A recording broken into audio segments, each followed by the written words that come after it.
Un excelente día para todos. Un gusto de saludarlos por este medio. Vamos a platicar un poquito sobre algunas situaciones específicas de la crisis o la crisis educativa que hasta el día de hoy se puede vislumbrar. Y vamos a auxiliarnos de algunos autores que nos pueden dar una idea un poquito más clara sobre esta perspectiva, sobre todo entendiendo de que pues cada uno tiene un punto de vista bastante congruente y que pues a raíz de esto nos centraremos en realidades específicas que ellos nos están vislumbrando, ¿verdad? Y que nos ayudan a acercarnos un poquito más a esta realidad. Para comenzar, me gustaría ir haciendo la aclaración de algunos puntos importantes. Primero, comprender de que algunos de estos autores, como por ejemplo Edgar Morin, que es en quien me quiero centrar, él habla mucho sobre la complejidad. Y es que cuando se habla de complejidad, pues hoy en día ya viene tomando fuerza este paradigma, es un paradigma emergente sobre el cual se centran varias ideas, ¿verdad? La complejidad, en palabras del mismo Morín, ¿verdad? Es un entramado, aquí le llamaríamos un tejido, un petatado, le llamarían en el norte, ¿verdad? Que es parte de esta circunstancia en el cual lo que queremos es generar ese entramado de tal manera que se pueda crear un sistema y que este sistema responda no solamente a las necesidades actuales, sino a las demandas futuras, ¿verdad? Es decir, resulta siendo una circunstancia eh, preventiva y no reactiva, ¿verdad? La complejidad tiene varios principios, dentro de ellos, dentro de ellos uno de estos es el principio dialógico, ¿verdad? Comprender que cuando se habla desde el punto de vista de la complejidad, el principio dialógico es partir de una explicación contraria a la normal, es decir, visto de otra manera. Cuando partimos nosotros de un principio dialógico, estamos hablando de partir de la respuesta. No sé si me doy a entender, es decir, partir de lo que probablemente incluso sea el problema para encontrar la solución a un problema generado inicialmente. Entonces, el principio dialógico es vislumbrar o tratar de observar las cosas desde otro ángulo, desde otro punto de vista, en el que lo que queremos descubrir no es solamente cuál es la solución, sino partir del problema que me da una solución y enraizarlo a través de ello, ¿verdad? Entonces, es como explicar desde lo que no nos resulta normal para encontrar la normalidad, ¿verdad? Eso, desde ahí parte el principio dialógico. Existe un segundo principio que es el de recursividad, ¿verdad? En la complejidad se sobreentiende que lo que se busca es volver a la génesis, volver a la realidad, volver al punto de partida. Y es que ese volver a la génesis es volver a la esencia misma de la naturaleza del ser. Entonces, viéndolo desde el punto de vista en la educación, lo que se busca o lo que se vislumbra es esa perspectiva real en la cual nosotros podamos identificar en concreto esas circunstancias que nos permitan a nosotros poder desarrollar ideas muy específicas en materia educativa, pero regresando a la esencia misma de la educación. Ver la educación como verdaderamente es, no un frasco en el que lo llenamos de monedas y pues la vaciamos al final, ¿verdad? Sino ver la educación como lo que es. Una educación para la vida, una educación que pueda cambiar la existencia de la persona, no solamente una educación bancaria, como le llamaría Freire, ¿verdad? Sino en regresar a la génesis de esta, partiendo de una realidad que nos sirva pues a todos, ¿verdad? Ya lo explicaremos un poquito más a fondo. También existe un principio sistémico en el que se establece una idea concreta de poder decir de que nosotros somos no solamente elementos de una circunstancia y que por lo tanto es posible tratarlo por separar, ¿verdad? No es así. Somos un sistema y ese sistema se ve afectado y permeado por cualquier circunstancia que pueda suceder. Esto se explica entonces que nosotros, al ser parte de este principio sistémico, al ser parte de este sistema, cuando nos vemos afectados, afectamos el resto. ¿verdad? Lo que explica específicamente el siguiente principio, que es el principio hologramático. Somos más que la suma de sus partes, ¿verdad? Es decir, comprender que cuando se habla de complejidad desde el punto de vista hologramático, nosotros tenemos que vislumbrar el hecho de que lo que a mí me afecta, le afecta al resto, ¿verdad? Por lo tanto, lo dice Carlos Maldonado también, ¿verdad? El problema del cosmos, el problema del mundo, el problema social, es un problema personal. Por lo tanto, para darle solución a estos, tiene que existir una confabulación entre mi persona y el universo para darle solución. Ese es el punto sobre el cual el pensamiento hologramático lo que busca es hacer comprender de que todos somos el todo, ¿verdad? Que una persona es el todo, no simple y sencillamente es la suma de partes, sino en uno está contenido el todo. Esos son los principios sobre el cual la complejidad se centra. Por supuesto que diversos autores podrán hablar de otros principios que son importantes, ¿verdad? Pero me quiero centrar específicamente en ellos para poder ir desarrollando la idea concreta de lo que vamos a platicar. Y pues precisamente Edgar Morin, que es uno de los primeros autores que me gustaría citar sobre esta temática específica de la crisis en materia educativa, Edgar Morán o Edgar Morin, como ustedes le quieran llamar, plantea diversas circunstancias, ¿verdad? Dentro de ellas, por ejemplo, él habla de la crisis en materia educativa, es no comprender específicamente el problema de lo hologramático que les decía, ¿verdad? No comprender el problema de que somos el todo. Y entonces, por lo tanto, tenemos que ir comprendiendo que la solución a los problemas puede partir de una vértice llamada educación. El problema es que no lo estamos comprendiendo así, sino lo vemos como hechos aislados. Y entonces vemos la educación cognitiva, vemos la educación política, vemos una educación que se fragmenta y que en algún momento no se ve como esa vértice, como ese hilo que puede en algún momento darle solución al resto de problemas del entramado, sino simple y sencillamente lo vemos como una circunstancia más a la cual pues le vamos a invertir o probablemente mejor no le invertamos porque no es parte de lo que nos interesa. Y ahí viene la masificación, ¿verdad?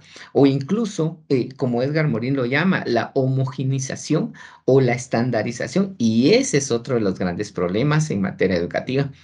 Esta crisis se genera porque en la educación se pretende en algún momento como que estandarizar, mecanizar prototipos, ¿verdad? Y que éste responda a ciertas demandas y que éste responda a las circunstancias que así se requieren, que así se necesitan. Eso es uno de los grandes problemas, porque tenemos que comprender que nosotros no somos estandarizados, que no podemos ser mecanizados, que la educación no consiste en enfrascar a cada una de las personas, cerrarlo y colocarlos en un stand, ¿verdad?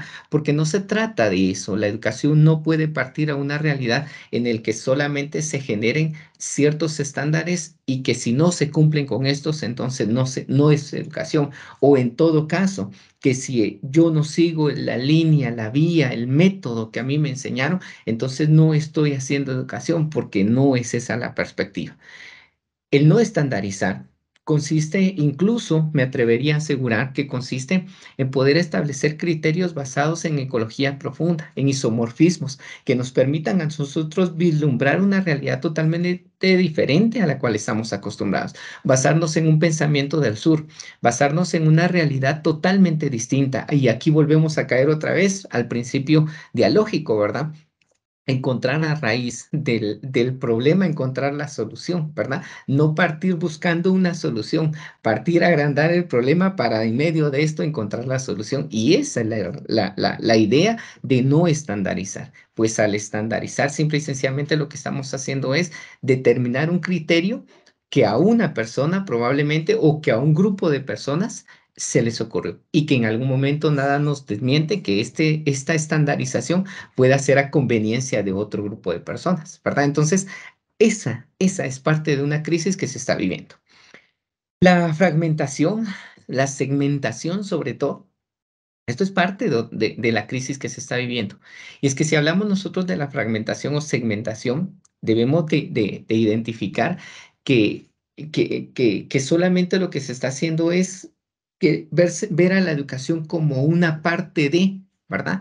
Cuando en realidad no es una parte de, sino es ese hilo conductor que entrelaza la vida, la cultura, la ciencia, todo se puede converger en esto. La educación la vemos como uno de los elementos, uno de los hilos de este gran entramado que pueda deshilar y regenerar nuevamente este entramado, pero desde un punto de vista sistémico, desde un punto de vista hologramático, no simple y sencillamente verlo como como una parte de, porque no lo es, no lo es. Desde el punto de vista de la complejidad, la educación no podría ser simple y sencillamente un elemento, porque ya aclaramos que desde el punto de vista hologramático, pues esto no va a existir, ¿verdad? Entonces, es importante entender de que no somos un fragmento, ni la educación puede ser fragmentada. La educación debe verse como lo que es el holograma tal, que es la refractación de la luz que se genera a raíz de ella, ¿verdad? Entonces, eso es lo que se busca. El problema grande, la crisis que se genera, esta crisis planetaria, es que no lo vemos como ello, sino simplemente lo vemos como el elemento de inversión o el elemento de sometimiento que en algún momento podría llegar a suceder. Y sobre todo, algo importantísimo que no se debe desvirtuar es el problema ambiental, ¿verdad? Que hoy en día lo vemos algo tan sencillo, ¿verdad? Albert Nars, ¿verdad? Él lo explicaba desde otra perspectiva, la ecología profunda. Y es que el término de ecología profunda no es simple y sencillamente como como vagamente o antiéticamente lo hemos visto. La ecología profunda es esa conexión que nosotros podemos llegar a tener con la naturaleza y el intercambio de saberes, el interpretar los tiempos de la naturaleza, el comprender que nosotros no somos ese ser antropocéntrico, sino por el contrario, nosotros somos la fusión con la naturaleza, somos una realidad con la naturaleza. Ni siquiera nosotros debemos de constituirnos o vernos como una parte de, ¿verdad? Porque no lo terminaremos siendo. Entonces, ese elemento importante del que nos habla Edgar Morin es poder comprender que también nosotros somos parte de esa ecología profunda. Y aquí podemos nosotros hablar de la sagralidad de la naturaleza, de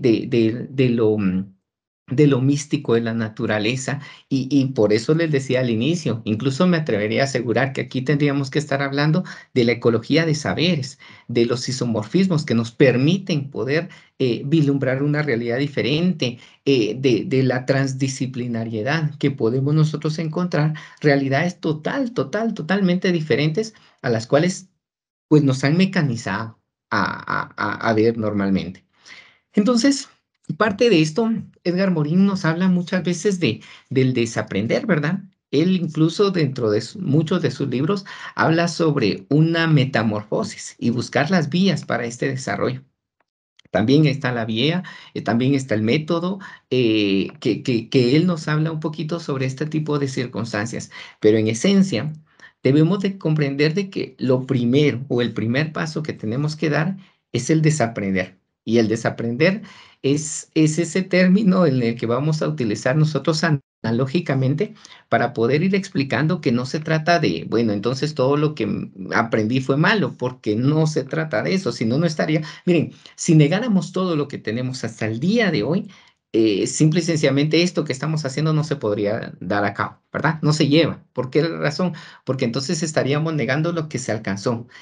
Pero hay que comprender que hay otra realidad, hay que comprender que hay que aprender a vislumbrar otra realidad y sobre esa realidad en la que estamos orientados, sobre esa realidad a la que queremos ver y vislumbrar, realmente necesitamos encontrar y comprender que existe un proceso de desaprender que consiste en vaciar aquellos conocimientos que simple y sencillamente ya no son parte de y llenarnos y nutrirnos de ese conocimiento que en algún momento pues nos permitirá romper ese paradigma y permitir en algún momento la emergencia de nuevos saberes, que eso es lo importante. Edgar Morin lo llama y él dice, hay que romper con la ceguera del conocimiento, ¿verdad? Y romper con esa ceguera de conocimiento es, pues, comprender que hay otras realidades, que no solamente nos podemos limitar a lo que hemos aprendido, sino hay una realidad totalmente diferente y mucho más amplia, ¿verdad? Enseñar basados en la condición humana, enseñar basados en lo que somos como personas, partir de nuestro contexto, de nuestra realidad y encontrar en esa realidad algo que nos pueda vislumbrar un futuro más prometedor, la identidad terrenal. Él le llama que nosotros somos ciudadanos de la tierra patria, ¿verdad? Entonces, ver que la tierra patria realmente es eso, nosotros habitamos en, y por lo tanto, esa confabulación de nosotros y el universo puede darle la solución a esta crisis en materia educativa. La comprensión y sobre todo la ética, ¿verdad? De poder determinar elementos que vienen siendo parte de nuestra vida, parte de nuestro quehacer, no tanto de adaptación, pero sí de evolución, no tanto de una revolución tal, sino de una regeneración hasta el punto de vista de que lleguemos a nuestra génesis. Y ahí viene el principio otra vez, el principio de recursividad, ¿verdad? Importantísimo lo que nos habla Edgar Morin, pero también me gustaría, así muy rapidísimo y muy breve, mencionar sobre lo que nos habla Fernando Sabates, ¿verdad?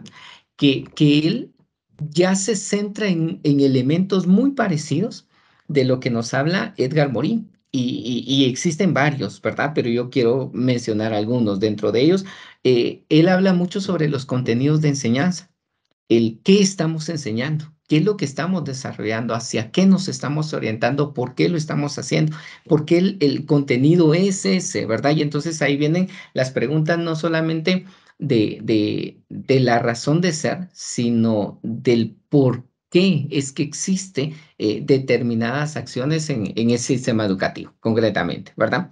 El humanizar, que él habla mucho sobre esto, nos centra sobre la idea de que el estudiante tiene que humanizarse, tenemos que humanizar la educación, pero desde un punto de vista no en el hecho de minimizar las cosas, sino de acercarnos más a la sociedad, de acercarnos más a una realidad en la que verdaderamente se necesitan profesionales humanizados. No simple y sencillamente eruditos, sino profesionales que radiquen en esa humanización de la naturaleza del ser.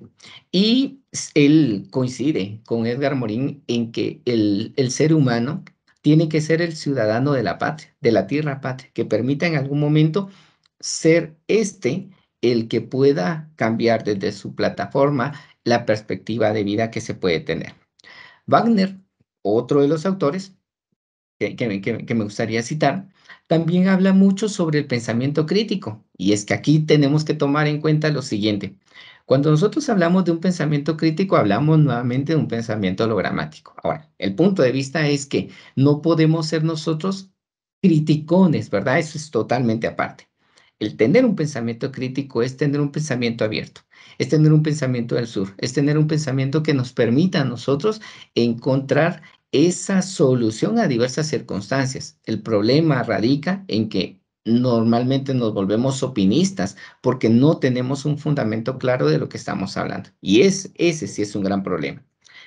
Dice, necesitamos la reinvención de la educación. Wagner coincide con Edgar Morin sobre este proceso. Es necesaria la reinvención de la educación, porque no podemos solamente centrarnos en ese sistema educativo obsoleto, que si bien es cierto, sirvió hace muchos años y que nos trajo hasta aquí, pero hay algo más, ¿verdad? Hay algo más de lo que podemos vislumbrar. Entonces, en eso es importante que podamos comprender la idea de que esta innovación, por supuesto, parte de donde nosotros estamos, de nuestro contexto, pero hay algo más en la emergencia de esta complejidad que hablamos. Y la educación, romper el esquema, dice Wagner, ¿verdad? Sobre la educación que solamente es una educación como mercancía. Y es que si lo vemos desde esa perspectiva, mucha gente vislumbra la educación como esto, como una circunstancia en la cual simple y sencillamente nos centraremos o nos especificamos solamente a verla como una mercancía que me puede a mí hacer ganar dinero, y no solamente como oferente de la educación, sino como demandante de la educación. Y que a raíz de eso yo busco la educación como demandante porque posterior a ello regeneraré esos ingresos y ese aspecto lucrativo, ¿verdad? Entonces, en esencia, yo creo que tenemos nosotros que tomar la perspectiva de la emergencia de la educación que nos permiten estos tres autores y sobre todo que nos permite una realidad en la que podemos observar la educación desde otro punto de vista, no solamente centrarnos en la idea que nos han marcado. La ventaja de la complejidad es que nos permite encontrar muchas aristas, nos permite, cuando encontramos, como lo dice el autor, ¿verdad? Cuando hemos encontrado las respuestas, el universo nos cambia las preguntas, ¿verdad? Y esa es la ventaja de la complejidad, ver la complejidad como esta perspectiva a través de la cual podemos encontrar diversas soluciones. Y eso es ecología de saberes. Eso es transdisciplinariedad. Esto nos permite que a través de diversas plataformas nosotros encontremos esa solución, no simple y sencillamente ver la educación como una forma lineal, ¿verdad? En la que encontraremos una cosa y después sigue otra y otra y otra y otra, porque así lo dice la linealidad. Sin embargo, muchos de nosotros hemos vivido nuestra existencia basada en esa linealidad, la cual podríamos nosotros romper, ¿verdad? En el sentido, insisto, con la complejidad podemos encontrar diversas circunstancias a través de las cuales esa reinvención de la educación puede darse y puede darse con cualquiera de nosotros y puede darse con la idea que cada uno de ustedes puede llegar a tener. Entonces, es importante, es muy, muy, muy importante poder partir de una realidad que nosotros encontremos una nueva arista, una nueva vértice, un nuevo hilo en el que nosotros pues descubramos en materia educativa que se puede desarrollar de otra forma. Así es que espero haberme dado a entender. Fue un gusto haber compartido con cada uno de ustedes y pues será hasta en una próxima. Que estén muy bien.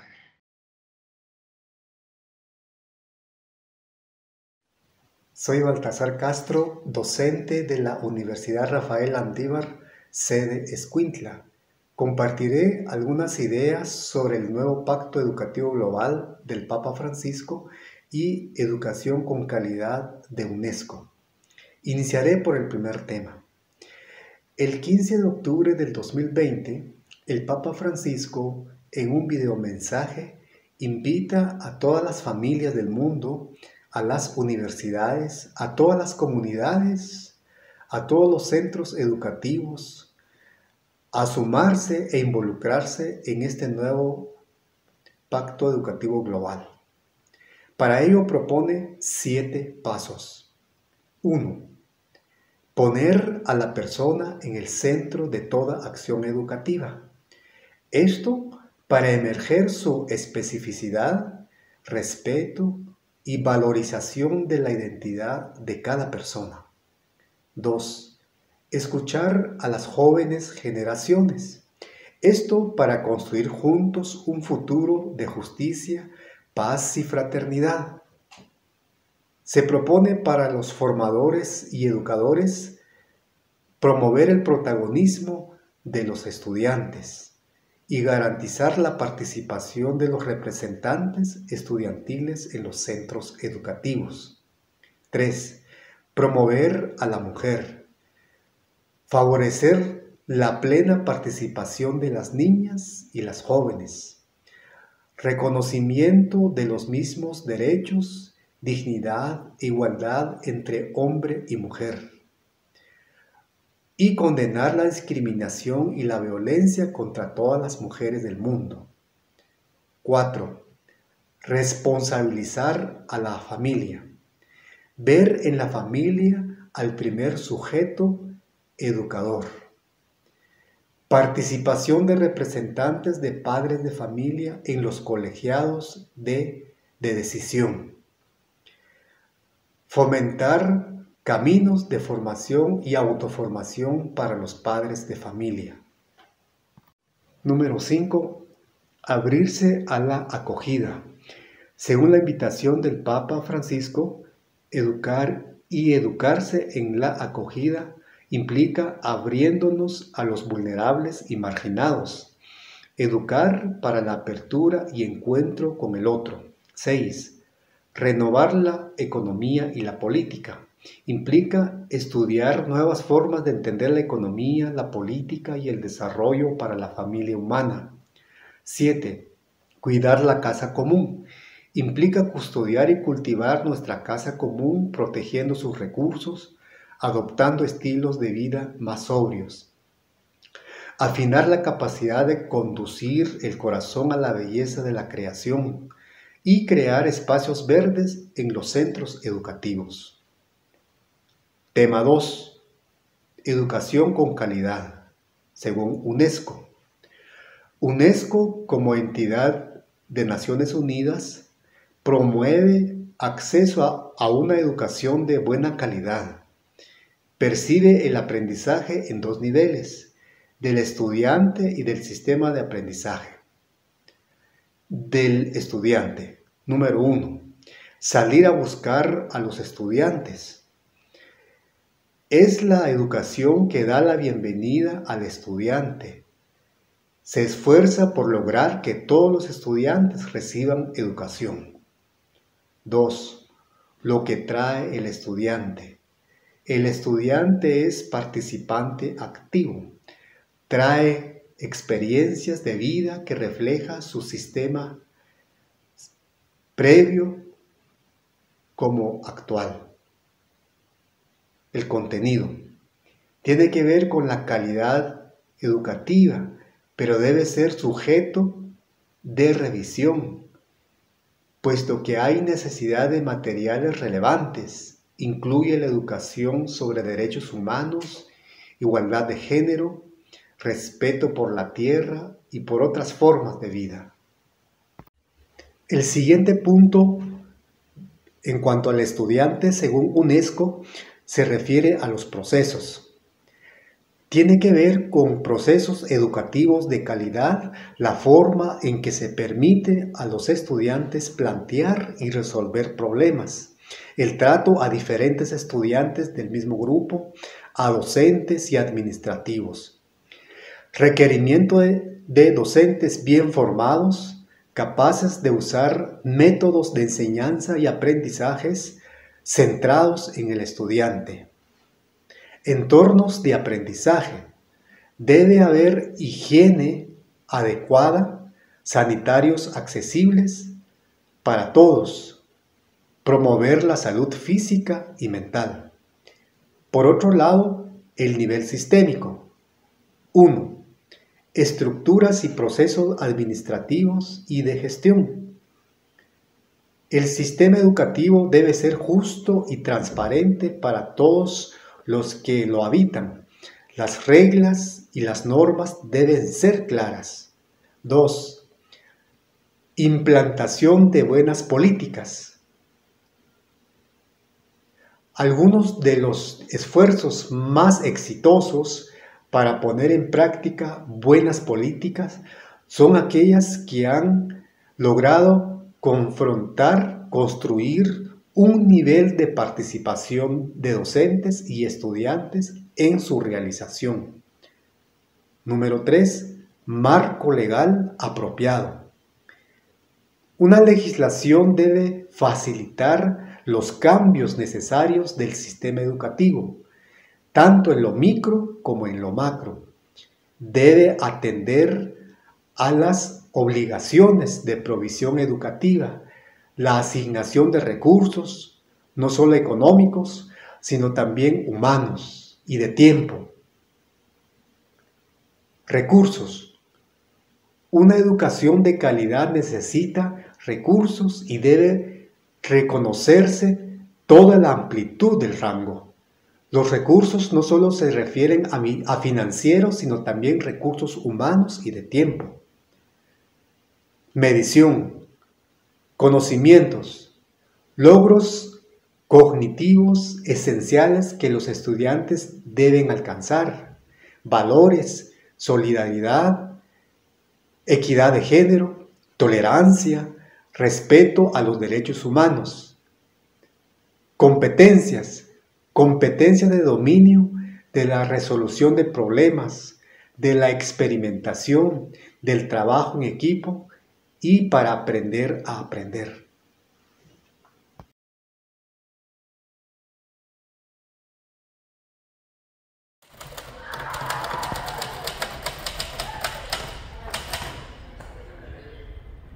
Buenos días. ¿Cuántos de ustedes han usado este dispositivo para hacer sus tareas? ¿O cuántos de ustedes estarían dispuestos a usar este dispositivo para hacer sus tareas? ¿Lo conocen? Hace muchos años, cuando yo empecé la educación secundaria, era obligatorio invertir muchas horas, muchos días y muchos meses para aprender a manipular este dispositivo que luego nos serviría como la herramienta principal para registrar toda nuestra información, lo que produjéramos en nuestros trabajos escolares. Quizá por eso tenemos las articulaciones y los huesos duros. Estoy seguro que cuando ustedes empezaron la educación secundaria, primero, segundo básico, ya no tuvieron necesidad de conocer ni de usar este dispositivo, de invertir tanto tiempo para aprender a generar un documento en un soporte de Word o de otro soporte informático de esos que ustedes conocen muy bien. Notamos entonces que hay un cambio enorme desde cuando yo empecé la escuela secundaria, cuando ustedes empezaron la escuela secundaria y muy probablemente un cambio significativo entre aquellos que hoy están empezando la escuela secundaria. Es decir, la educación ha cambiado. Soy Gustavo Sierra. Soy docente de Filosofía de la Educación en el Campus San Pedro Claver de la Vera Paz y es un gusto compartir con ustedes estos minutos de reflexión que espero nos sirvan para ir cerrando todos estos aprendizajes que hemos desarrollado a lo largo de estas semanas y de estos meses. Empezamos nuestro curso haciendo una pregunta fundamental que es la pregunta como el corazón de nuestro curso. ¿Para qué educar? Generalmente nos ponemos a hacer el trabajo de docentes y pocas veces en el recorrido de nuestra vida como docente nos preguntamos ¿para qué estoy educando? Junto con esta pregunta hemos tratado de responder, y ustedes lo han hecho a través de los ejercicios de lectura, de discusión, de producción de guías de aprendizaje, se han preguntado cómo educar, para qué educar y cómo educar. Y entonces hemos hecho un recorrido histórico, y ustedes hasta construyeron una línea del tiempo, de la educación, desde el tiempo antiguo, pasando por la Edad Media, la Edad Moderna, hasta la actualidad, y han tenido la oportunidad de conocer teorías, modelos educativos, tendencias, pensamientos que han dado vida a la educación en esos momentos de la historia. Y a lo largo del tiempo hemos ido haciendo una reflexión permanente acerca de para qué y cómo se educa. Y según los tiempos, hemos visto que hay intereses distintos, propósitos distintos, modelos, técnicas, métodos distintos. Lo que podemos afirmar hoy es que el mundo no es igual al de hace 5, 10, 20 o 100 años. El mundo en el que estamos viviendo, en el que nos movemos los educadores hoy, no es el mundo en el que nos educaron a nosotros y mucho menos en el que educaron a nuestros padres. Sin embargo, hagámonos una pregunta. ¿La educación ha cambiado al mismo ritmo y junto con los cambios del mundo actual? Un ejemplo puntual. Tuvimos 3 años de encierro parcial a causa de la pandemia. Y sin embargo, cuando volvemos a las aulas, parece que nada ha cambiado ni física ni metodológicamente. Nos fuimos con la pandemia teniendo aulas cuadradas, salones cuadrados, escritorios cuadrados, metodología cuadrada, sistemas de evaluación cuadrados y también maestros cuadrados. Regresamos de la pandemia y ahora tal vez encontramos en nuestras aulas un televisor, un proyector, algún elemento tecnológico que incorporamos por obligación de esta necesidad que generó la pandemia en un cambio en nuestros modelos de educación. A lo mejor ahora usamos más la computadora, aplicaciones, YouTube, ahora mismo estamos usando Teams para encontrarnos ustedes y nosotros, y claro, hemos echado mano de algunos recursos tecnológicos, pero, ¿para qué educamos? ¿Y cómo educamos? ¿Cambió en algo? ¿Cómo evaluamos? ¿Cambió en algo? Esta es una pregunta constante que nos hacemos los educadores en esta tarea importante. ¿Regresamos a hacer lo mismo o nos atrevimos a cambiar totalmente y a tratar de implementar algunas de estas ideas que ustedes han aprendido a lo largo de estas semanas? Antes, la información solo estaba en los libros y en las bibliotecas. Y cuando íbamos nosotros a conseguir información a los libros y a las bibliotecas, teníamos primero que almorzar muy rápido y salir para la biblioteca, porque de lo contrario nos íbamos a encontrar con otros estudiantes que ya habían tomado el libro del cual nosotros queríamos sacar una información. Explorábamos el libro, encontrábamos la información, la leíamos, la transcribíamos a nuestro cuaderno y luego nos íbamos a nuestra casa para usar aquel dispositivo con el que empecé esta reflexión y pasar en limpio aquellas ideas. ¿Cuántas veces habíamos leído entonces? ¿Cuántas veces habíamos filtrado la información? ¿Y cuántas veces habíamos plasmado nuestras ideas en el papel? La información era limitada, pero esa limitación nos obligaba a hacer otros procesos que en estos tiempos son parte de las tensiones y de estas tendencias o de las crisis que está pasando la educación. Hoy, por ejemplo, la información está al alcance de todos, de los alumnos. Sin embargo, esta información se ha limitado solo a el copia y pega que ustedes conocen muy bien y espero que lo practiquen muy bien. Pero en el fondo, aunque hay muchísima más información disponible y aunque hay muchísimos más recursos que están a nuestra disposición, parece que nos hemos centrado y que seguimos centrados en enseñar contenidos. Como vemos, el mundo ha cambiado y volvemos a preguntarnos, ¿y la educación ha cambiado? Si seguimos enseñando solo contenidos, muy probablemente sigamos estimulando solo la memoria y sigamos usando los recursos, las actividades viejas y las pruebas objetivas.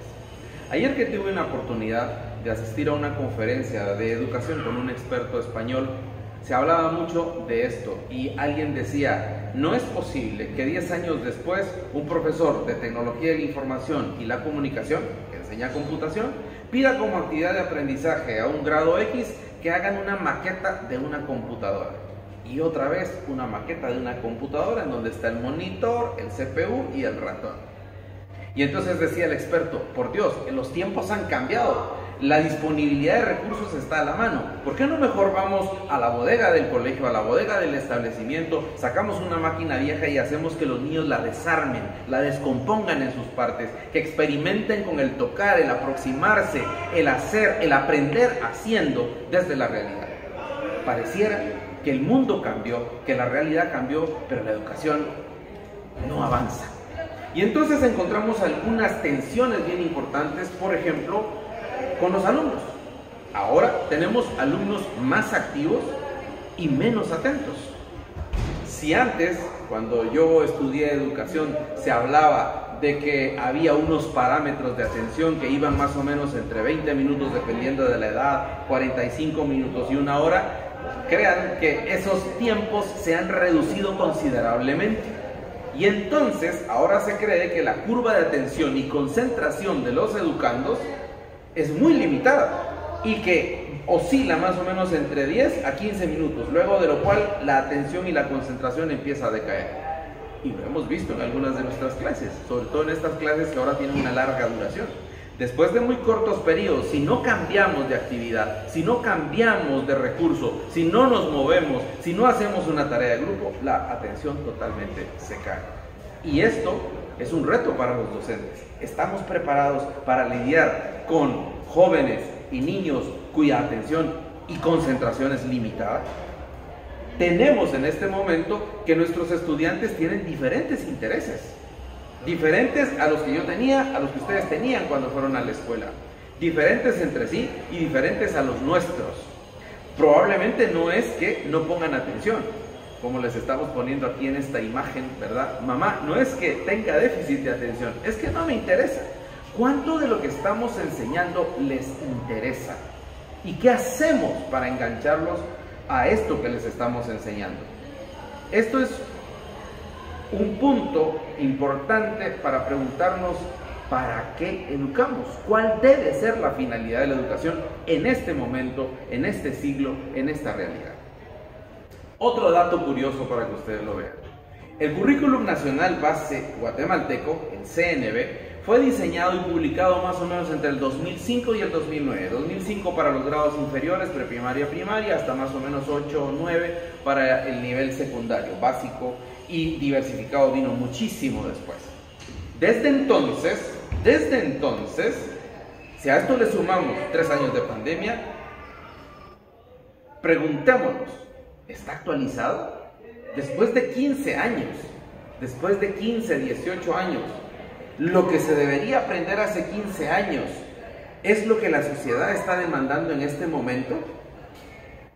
¿Seguimos educando para ese CNB como lo dice, como lo dicta, alejados de la realidad, o hacemos algo para trasladarnos y para hacer que la educación case y concuerde y que sea coherente con los intereses de los educandos actuales? En los 5 últimos años, la tecnología ha tenido avances extraordinarios como nunca antes y que también implican retos en la educación. Ahí les estamos poniendo esta imagen. ¿Cuánto tiempo creen ustedes que tardó la evolución del teléfono desde su primera versión? En la imagen no les puse un teléfono de los que usaba mi abuelo, ¿verdad? Pero aquellos de disco o incluso los de manivela para poderse comunicar. ¿Cuántos años creen ustedes que transcurrió entre ese primer teléfono y un teléfono móvil? Muchísimos años, muchísimos.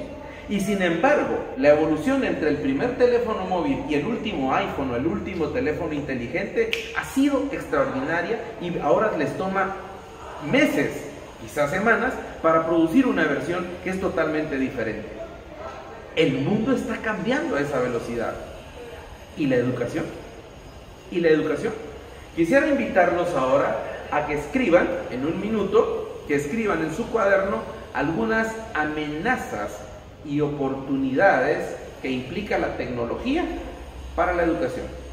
Amenazas y oportunidades que implica la tecnología para la educación en este momento. Escríbanlo, les damos un minuto. Vamos ahora a otro punto importante que nos señala algunas tensiones en la educación y que nos obligan a preguntarnos si estamos educando correctamente, si lo estamos haciendo bien o para qué lo estamos haciendo, si la finalidad que hemos seguido es la correcta o no. Hay algunos elementos que nos marcan que hay una crisis en la educación. Por ejemplo, maestros no expertos en las aulas, maestros con una formación deficiente, que ni tienen el contenido, el qué, ni saben el cómo.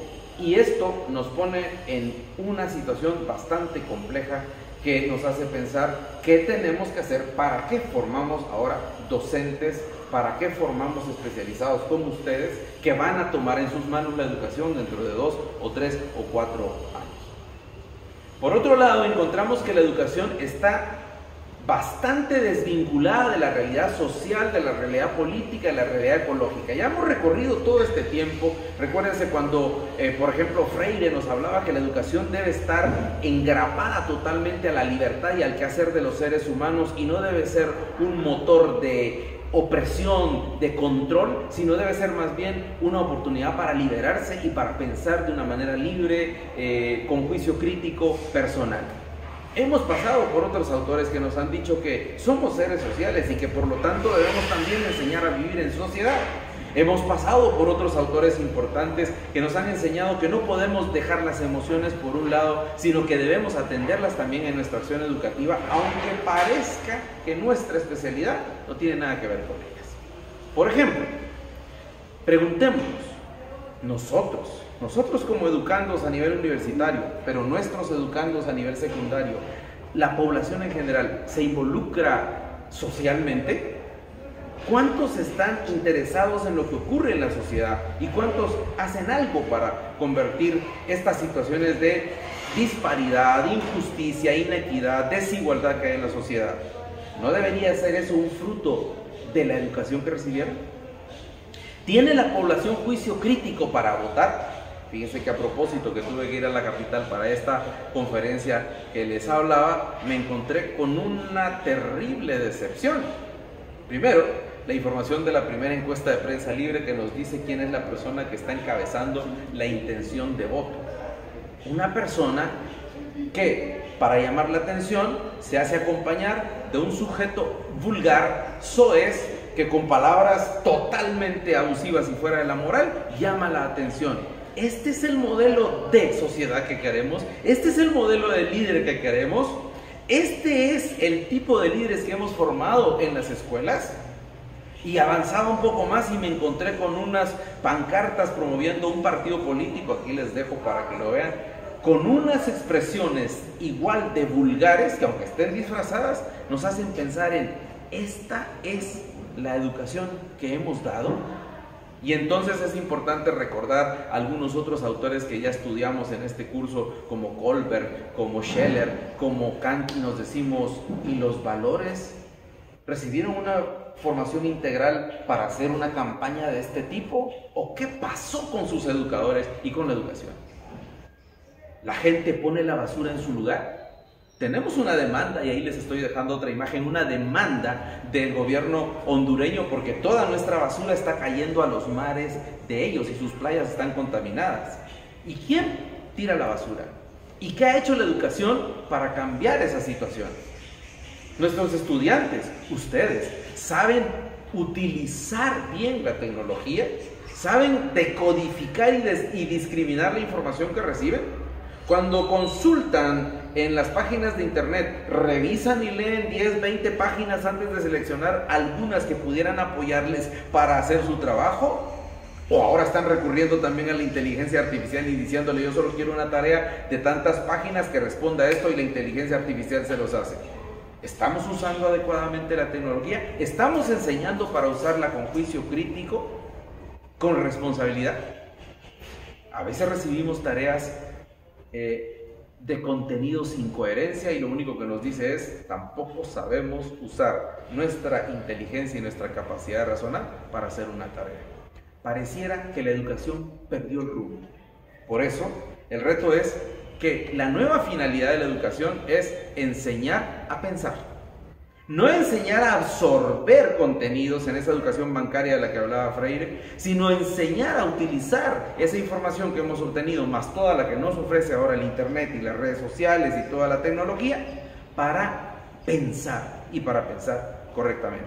¿Y cuál es una alternativa? Pues una alternativa es retomar e implementar de verdad los modelos de la escuela nueva, no la escuela tradicional, la escuela nueva, ya sea puros o de manera ecléctica. El modelo Montessori, Dewey, Piaget, todas estas informaciones, todas estas corrientes, todos estos modelos que se nos han ofrecido, deben incorporarse de alguna manera a la sociedad actual para confrontar estas tensiones y para encontrarle una finalidad real, útil, efectiva a lo que hacemos como educadores. Y dentro de estos grandes pensadores, alguien a quien no hemos abordado de alguna manera es el modelo de la escuela Waldorf o Waldorf, como le quieran llamar. Esta escuela es un tipo particular de escuelas que surgieron en Alemania en los años 1919, eso es muchísimo tiempo atrás, con base en algo que se llama, y que suena algo raro, como la antroposofía de Rudolf Steiner. Esta antroposofía, lo digo muy rápido porque no es el punto de interés en este momento, es una doctrina en la cual se considera que el ser humano pertenece a tres mundos, ¿sí? El del espíritu, el del alma y el del cuerpo. Y por lo tanto, cuando tenemos en nuestras manos a un educando, lo que tenemos que hacer es cultivar estos tres mundos, estimular estos tres mundos para que tengan una formación integral y pues efectiva, que les permita ser exitosos en la vida. Pues esta escuela de Waldorf no es otra cosa más que una escuela más flexible y más abierta, en donde la actividad es muy importante. Por eso vamos a hacer algo ahora. Hemos estado estos minutos previos sentados frente al computador, viéndome y haciendo alguna actividad poco activa, digamos, que probablemente hace que la atención decaiga y que el aprendizaje no sea el más efectivo. Cuando cuente a 3, se levantan por favor y corren a la cocina, al comedor, a donde sea, y traen una cuchara o un tenedor. ¿Listos? 1, 2 y 3.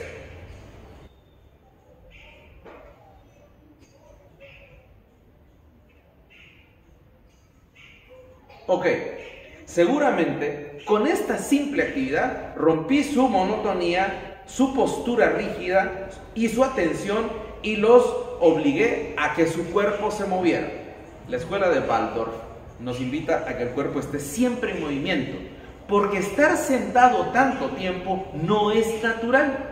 Esta escuela, que se juega más o menos entre el naturalismo, que es un poco la idea de Juan Jacobo Rousseau, que ustedes también ya leyeron, donde los seres humanos por naturaleza necesitan estar activos.